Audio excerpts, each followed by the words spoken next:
నమస్తే అన్న, అందరికీ నమస్కారం. ప్రస్తుతం కువైట్లో కొత్త ట్రాఫిక్ చట్టం అమల్లోకి వచ్చిన తర్వాత జరిమానాలు భారీగా పెరిగిపోయాయి అన్నమాట. అలాగే కువైట్లో అతివేగంగా డ్రైవింగ్ చేస్తే కానీ భారీ జరిమానా మరియు జైలు శిక్ష తప్పదని చెప్పేసి ట్రాఫిక్ డిపార్ట్మెంట్ హెచ్చరిస్తూ ఉంది. వివరాల్లోకి వెళితే కువైట్లో రోడ్డు భద్రతను మెరుగుపరచడానికి మరియు రోడ్డు ప్రమాద మరణాలు తగ్గించడానికి జనరల్ ట్రాఫిక్ డిపార్ట్మెంటు తన యొక్క ప్రయత్నాలను ముమ్మరం చేస్తూనే ఉంది. భద్రతా వర్గాలు తెలిపిన వివరాల ప్రకారం పదే వేగంగా వాహనం నడుపుతూ ఉన్న డ్రైవర్లను పిలిపించి వారిపైన చర్యలు తీసుకుంటూ ఉన్నాము. ఇతరులకు ప్రమాదం కలిగించే విధంగా వాళ్ళు డ్రైవింగ్ చేస్తూ ఉన్నారు. చట్టపరమైన చర్యలు ప్రారంభించాలని చెప్పేసి డిపార్ట్మెంట్ భావిస్తూ ఉంది.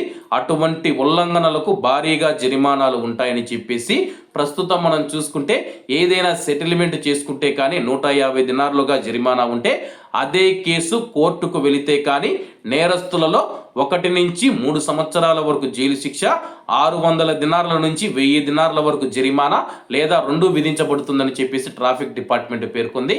అలాగే కువైట్లో మనం చూసుకుంటే అతివేగంగా వెళితే కానీ కెమెరాలు అయితే కొడతాయన్నమాట. అప్పుడైతే ఫైన్ అయితే కట్టేస్తామన్నమాట.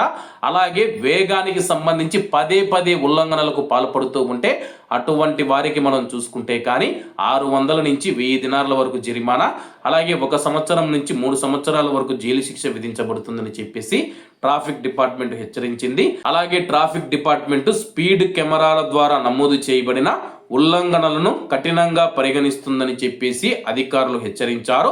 ఈ చర్యలు ప్రాణాలను రక్షించడానికి మరియు రోడ్డు ప్రమాదాలు తగ్గించడంలో చాలా ముఖ్యమైనవిగా నొక్కి చెబుతూ ఉన్నారు.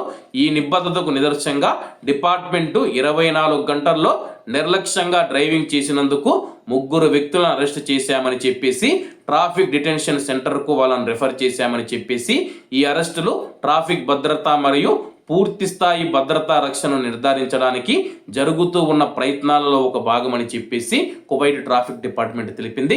కాబట్టి పదే ఎవరైనా సరే కానీ వేగంగా వెళ్ళి ఉల్లంఘనలకు పాల్పడి దయచేసి అరెస్టు చేసేంత వరకు వెళ్ళవద్దని చెప్పేసి అధికారులు హెచ్చరిస్తూ ఉన్నారు. కాబట్టి అందరూ బాగుండాలి, అందులో మనం ఉండాలి. అందరికీ నమస్తే అన్న, జై హింద్.